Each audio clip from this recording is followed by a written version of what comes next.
क्या आप जानते हैं कि मनुष्य को कैसे बनाया गया? बाइबल की पहली पुस्तक उत्पत्ति के दूसरे और तीसरे अध्याय में हमें पहले मनुष्य के रचना की कहानी मिलती है। तो दोस्तों आइए शुरू करते हैं।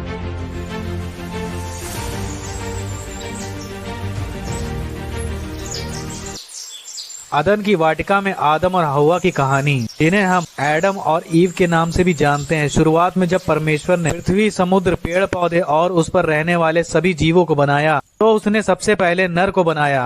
परमेश्वर ने उसे अपनी छवि में मिट्टी से बनाया और उसमें प्राण फूंक दिए। उसका नाम आदम रखा। परमेश्वर ने उसके रहने के लिए एक सुंदर बगीचा बनाया, जिसे परमेश्वर ने अदन का बगीचा कहा। वह बगीचा फूलों और पेड़ों से भरा हुआ था और इसमें हजारों जानवर और पक्षी घूमते थे। खाने के लिए हर प्रकार के पेड़ थे।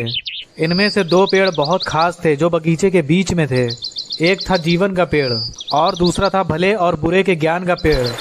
उस बगीचे को सींचने के लिए एक नदी अदन से निकली और वहां से आगे बहकर 4 नदियों में बढ़ गई।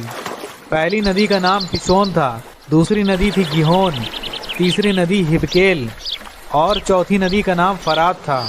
परमेश्वर ने आदम को अदन के बगीचे में रखा ताकि वो उस बगीचे की देखभाल कर सके। परमेश्वर ने आदम से कहा कि तू अपनी पसंद के किसी भी पेड़ से फल खा सकता है, लेकिन कभी भी भले और बुरे के ज्ञान के पेड़ से फल ना खाना, क्योंकि जिस दिन तू उसका फल खाएगा उसी दिन तू अवश्य मर जाएगा। जल्दी ही परमेश्वर ने महसूस किया कि आदम अकेला था, इसलिए उसने आदम के लिए एक साथी बनाने का फैसला किया। फिर परमेश्वर सभी जानवरों और पक्षियों को आदम के पास लाया और उसका नाम रखने को कहा। और जिस जिस जीवित प्राणी का जो नाम आदम ने रखा वही उसका नाम हो गया। लेकिन आदम के लिए कोई ऐसा सहायक ना मिला जो उससे मेल खा सके।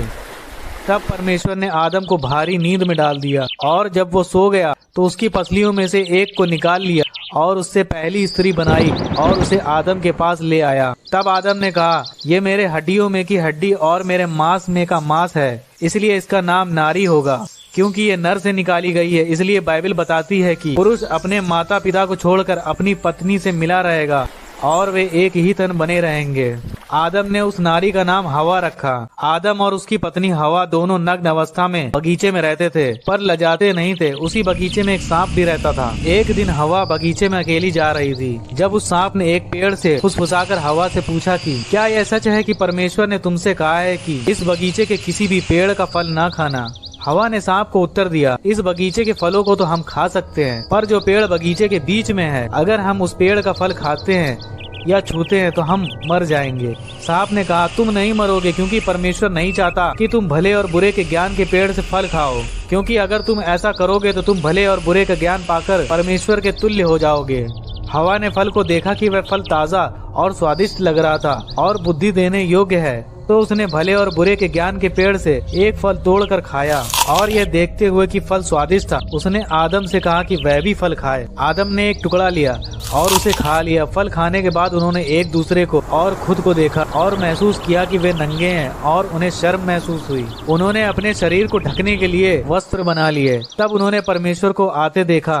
वे उसका सामना करने से डरते थे, इसलिए उन्होंने छिपने की कोशिश की, लेकिन परमेश्वर ये जान गया था कि उन्होंने फल खा लिया है। आदम ने उसे फल खिलाने के लिए हवा को दोषी ठहराने की कोशिश की और हवा ने उसे धोखा देने के लिए सांप को दोषी ठहराया। तब परमेश्वर ने सांप को दंड दिया और कहा कि तूने जो किया है इसलिए तू अधिक शापित है और अब से तू पेट के बल चलेगा और मिट्टी चाटता रहेगा और मनुष्य तुझे कुचलेगा। यहोवा परमेश्वर ने आदम से कहा कि तुझे फसल उगाने और भोजन बनाने के लिए कड़ी मेहनत करनी होगी और अंत में तू मिट्टी में मिल जाएगा, क्योंकि तू उसी में से निकाला गया है। और हवा से कहा कि तुझे जन्म देने का दर्द भुगतना होगा और जितने भी मनुष्य जीवित हैं उन सब की आदि माता हवा हुई। फिर परमेश्वर ने आदम और हवा के लिए चमड़े के कपड़े बनाकर उन्हें पहना दिए।